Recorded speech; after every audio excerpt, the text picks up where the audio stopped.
पूरे उत्तर भारत का किसान दिल्ली कूच कर रहा है।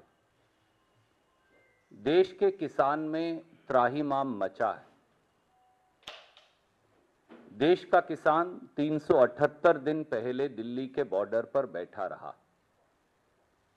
आखिर में 3 काले कानून वापस लिए गए इस वादे के साथ कि एमएसपी की गारंटी का कानून लाया जाएगा।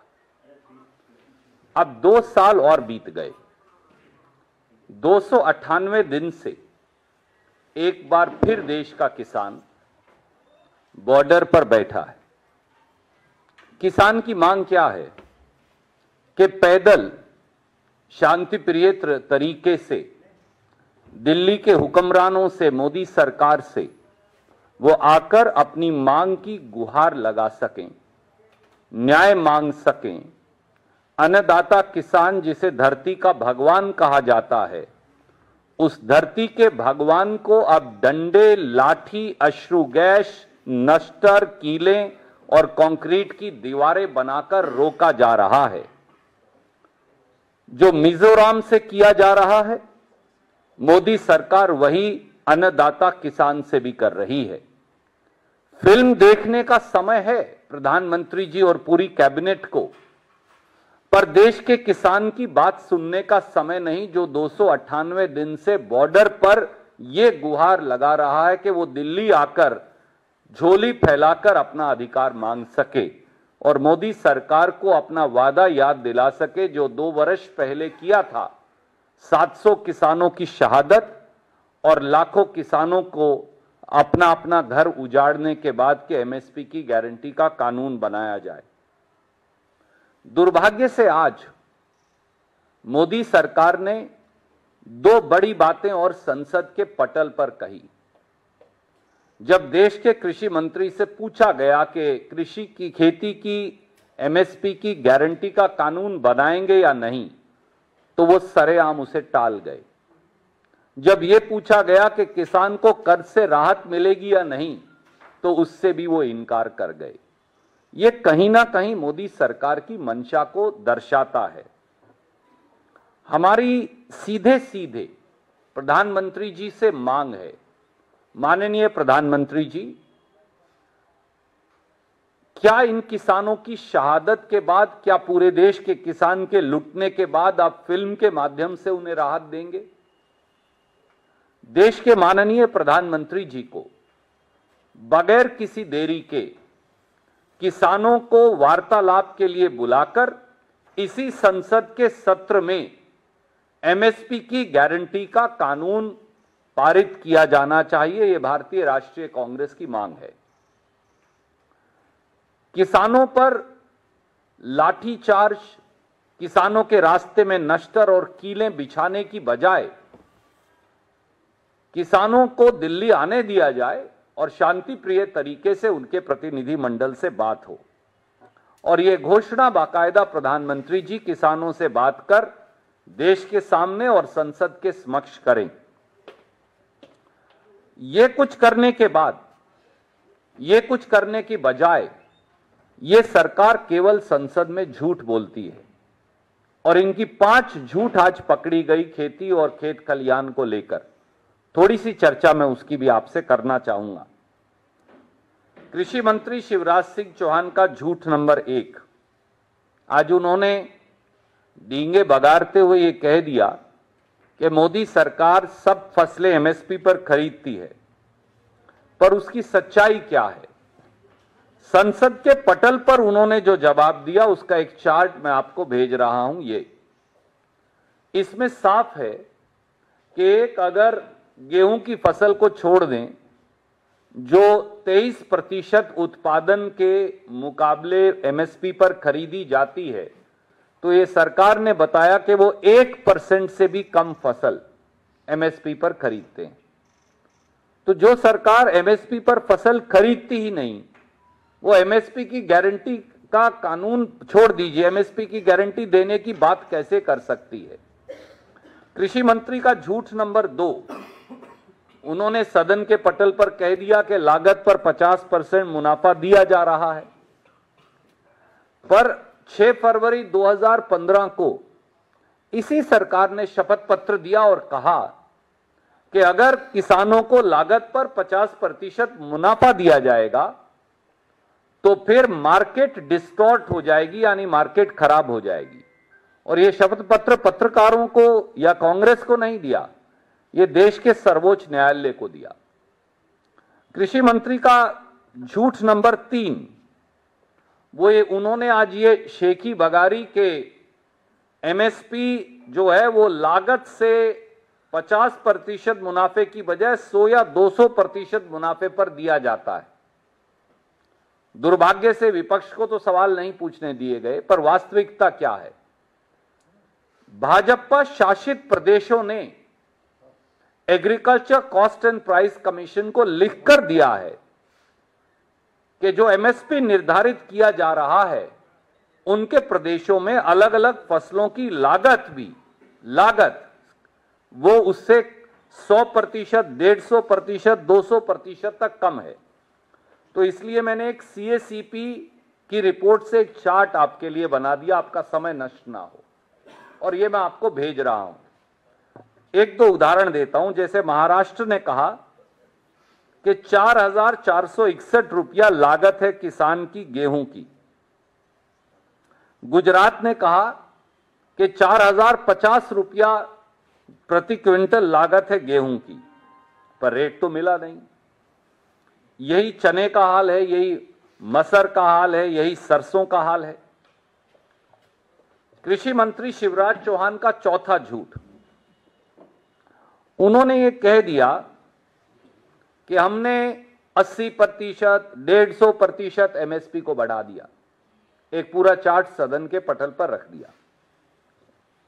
तो ये जुमला नाथन कृषि मंत्री की सच्चाई, हमने पिछले 2 साल का चार्ट आपको निकाल कर रखा कि पिछले साल एमएसपी क्या था और इस साल क्या है। बस, ये तो कोई सीक्रेट नहीं है, पब्लिक डॉक्यूमेंट है। और अगर आप देखें, इन्फ्लेशन हमारे यहां 7% है, फूड इन्फ्लेशन 14% है, 15% भी है। गेहूं के एमएसपी में बढ़ोतरी हुई कितनी, आप ये देखेंगे 6%, जौ में 7%, चने में 3%, मसर में 4%।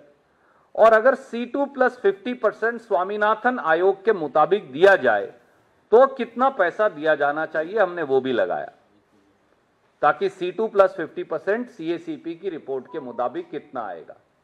तो ये सरेआम झूठ बोलकर देश को बरगलाते हैं, ये समझकर कि संसद में शायद किसानों के नुमाइंदे नहीं हैं और खुद कृषि मंत्री खेती करते नहीं, तो इसलिए कुछ भी कहते हैं तो अपनी बात कहकर वो झूठ चला लेते हैं।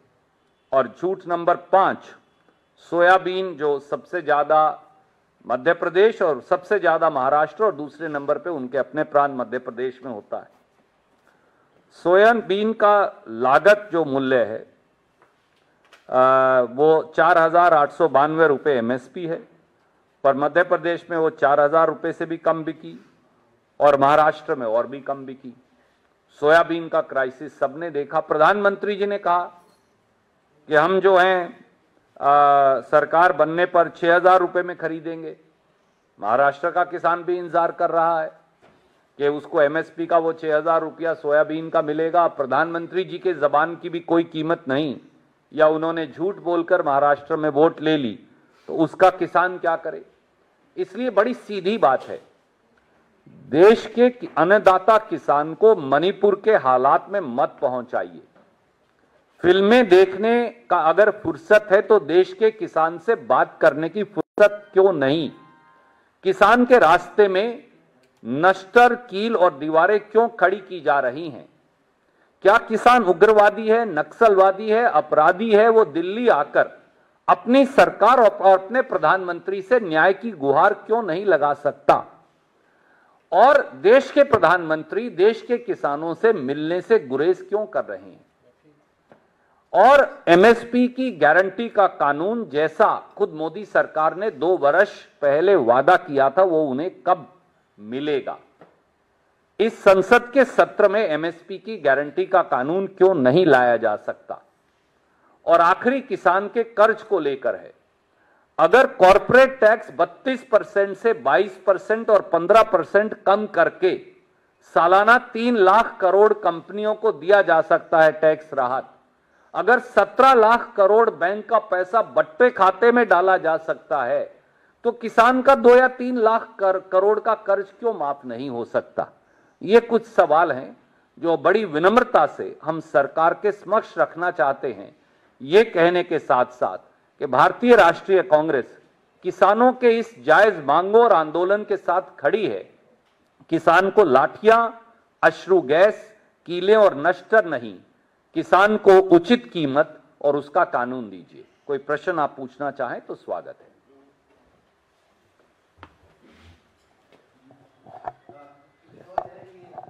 मंत्री अनिल विज वो कह रहे हैं कि अगर किसानों को दिल्ली ही जाना था तो वो पहले केंद्र सरकार से, राज्य सरकार से इजाजत लेते, उनके पास ऑफिशियल परमिशन होता, फिर कोई नहीं रोकता। क्योंकि इजाजत नहीं ली है और कानून व्यवस्था को संभालना राज्य की जिम्मेदारी है, इसलिए ये स्थिति उत्पन्न है। आदरणीय मित्र, वो तो अब गृह मंत्री नहीं रहे, हालांकि उन्हें भयम है कि वो हैं अभी भी, पर अब तो उनसे महकमा छीन लिया गया है।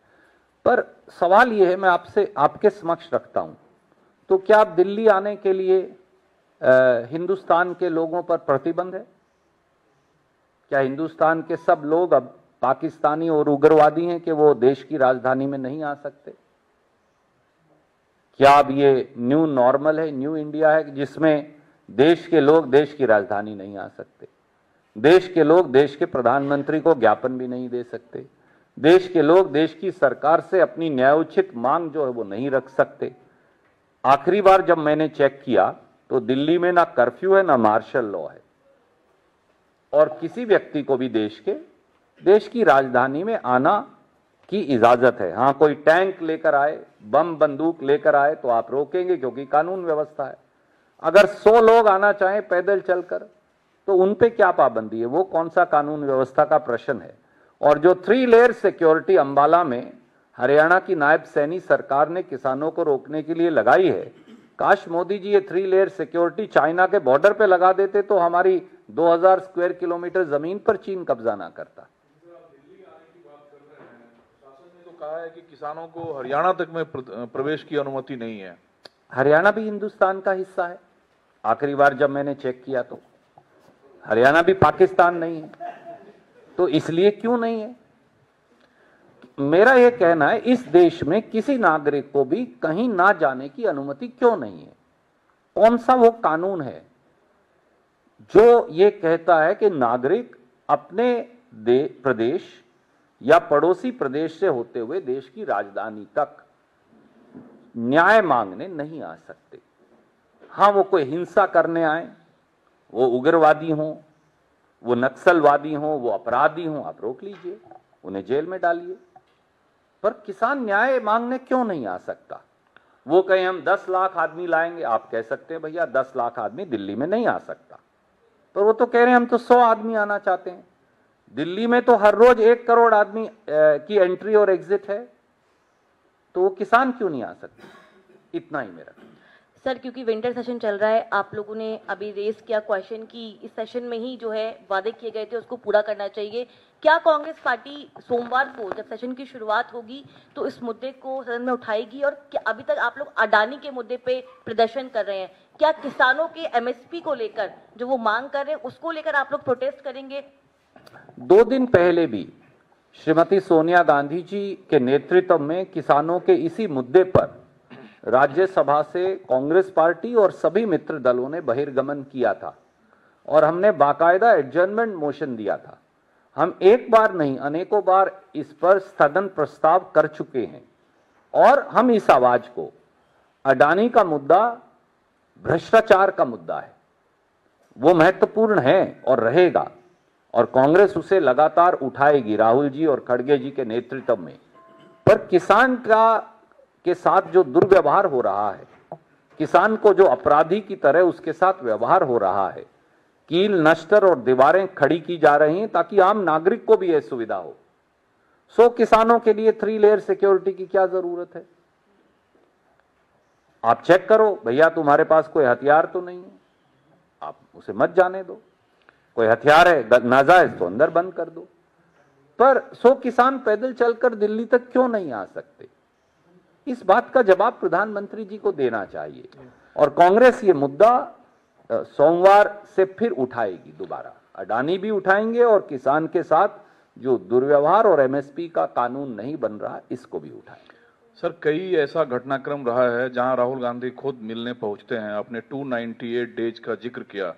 क्या आपको लगता है अगर किसान पिछली बार की तरह इस बार भी दिल्ली नहीं आ पाते हैं तो राहुल गांधी को खुद वहां जाकर मिलना चाहिए किसानों से? कांग्रेस का प्रतिनिधि मंडल और कांग्रेस के नेता वहां गए हैं किसानों से मिलने, और हम इसका राजनीतिकरण नहीं करना चाहते।